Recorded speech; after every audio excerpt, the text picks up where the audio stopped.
Hare Krishna. Hello friends, how are you all doing? I hope you all are doing well. This is Ritendra. I am preacher of Srimad Bhagavad Gita, and today I come with very special lecture. Today I am going to talk about atomic physics or nuclear physics and Srimad Bhagavad Gita. How nuclear fission and nuclear fusion both are directly related with Srimad Bhagavad Gita. I am going to make all of you understand. But before I start my lecture, I would like to introduce Srimad Bhagavad Gita. This is Srimad Bhagavad Gita as it is written by Asi Bhaktivedanta Srila Mahaprabhupada from ISKCON temple. And I would have to say Srimad Bhagavad Gita is neither religious book nor spiritual book, but true science is pure book of the science and humanity. And I am trying to propagate a humanity on the basis of Srimad Bhagavad Gita and trying to morally motivate to those people who are actually frustrated and attempted to commit suicide on the basis of Srimad Bhagavad Gita.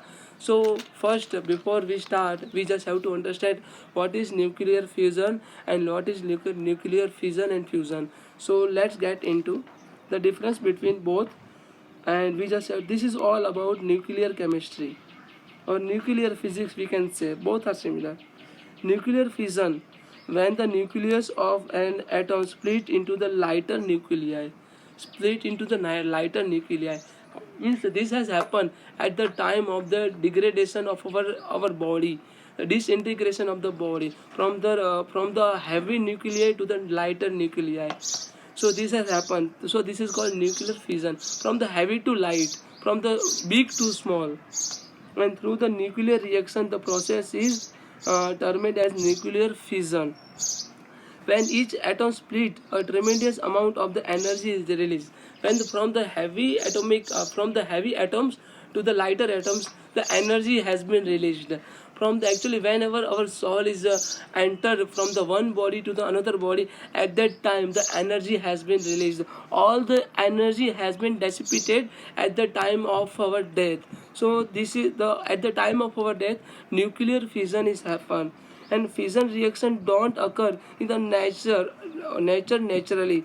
This fission reaction don't occur in the nature, and little energy is needed to split an atom in a fission reaction. This energy required whenever we have to break down the big atom. At that time we need energy in order to break down the particular atoms. An atomic bomb work on the principle of nuclear fission. Actually, atomic bomb which one has released too much tremendous energy, it has worked on the principle of nuclear fission. So this is all about nuclear fission. Let's get into nuclear fusion. Nuclear fusion is a reaction through which two or more light nuclei collide with each other and form the heavy nuclear and form a heavy nuclear. Means form a heavy nuclei. Means two small atoms collide with each other and also make a heavy nuclei or heavy atom. The energy released during the nuclear fusion is several times greater than the energy released during the nuclear fission. And fusion reaction occurs in the stars and also suns. Whenever there is a star and our universe from the small star making a big star, so at that time nuclear fusion is happen. Fusion means fuse into the two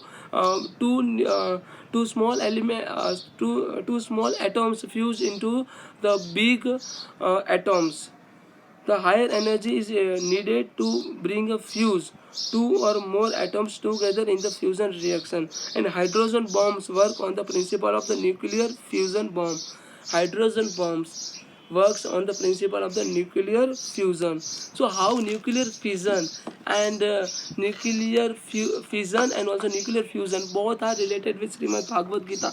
Here let's get into the sloka of Srimad Bhagavad Gita, then we will surely come to know about the how nuclear fusion and fission both are related with Srimad Bhagavad Gita.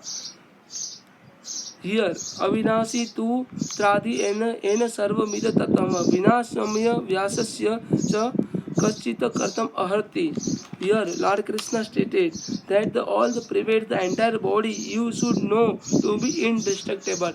Our body our body is destructible, but our soul is indestructible. From the convert into the one body to the another body, or transfer from the one body to the another body. At the time of the transmigration of our soul, there is a nuclear fusion, and nuclear fusions both are happen.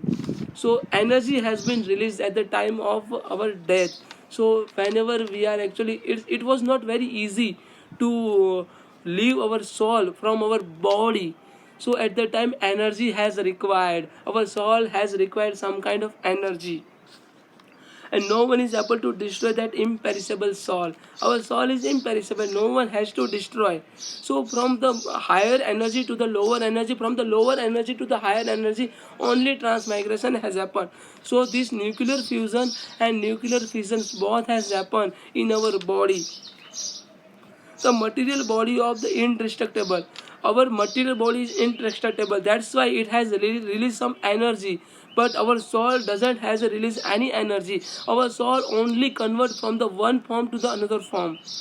And immeasurable, our body is immeasurable, and eternal living entity is sure to come to the end. Our body, it surely come to end. Therefore a fight, a descent of Bharata. So you just have to fight this particular war. Lord Krishna further said, "न जायते म्रियत्वा कदाचिन नायम भूत्वा भवित्वा न भूयः अजो नित्य शाश्वतो यम पुराणो न हन्यते हन्यमान शरीर न हन्यते हन्यमान शरीर." For the soul there is neither birth nor death at any time. He has not come into beings and doesn't come into beings and will not come into beings. He is unborn, eternal, ever existing and primeval. He is not slain when the body is slain. Our soul is not slain when the body is slain.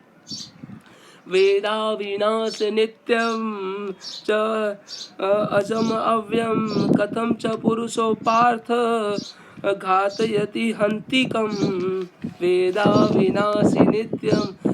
How can a person know that the soul is indestructible, eternal, unborn, immutable, kill anyone or cause anyone to kill? वासांसि जीर्णा यथा विहाय नमानि गणति नरोपराणि तथा शरीरादि विहाय जीर्णाय अन्यानि संयति नमानि देहि.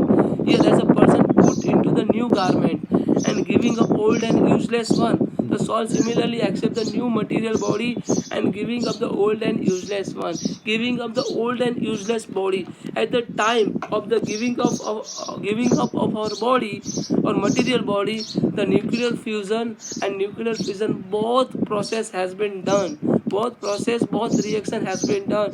That's why our soul could got free from our body. Otherwise, soul would be associated with our body. So soul will never get free from our body. Without nuclear fission and without nuclear fusion, our soul will never get any kind of freedom from our body. नैनम छिदन्ति शस्त्राणि नैन दहति पावक न चैन अंकले दंत्यापो न शोषति मारुत. The soul can never be cut to the pieces by any weapons, nor burnt by fire, nor moistened by water, nor withered by wind. So this is all about the soul and how our soul got released from our body. So some kind of energy is required, and that energy for breakdown, and that energy is required whenever soul enter into the new body, that is called nuclear fusion. And whenever soul release from our body, that is called nuclear fission. Because from big atomic means from big atom to the small, that is called small atomic fission and also nuclear fission. Or when means from the small atom to the large atom, that is called nuclear fusion or atomic fusion.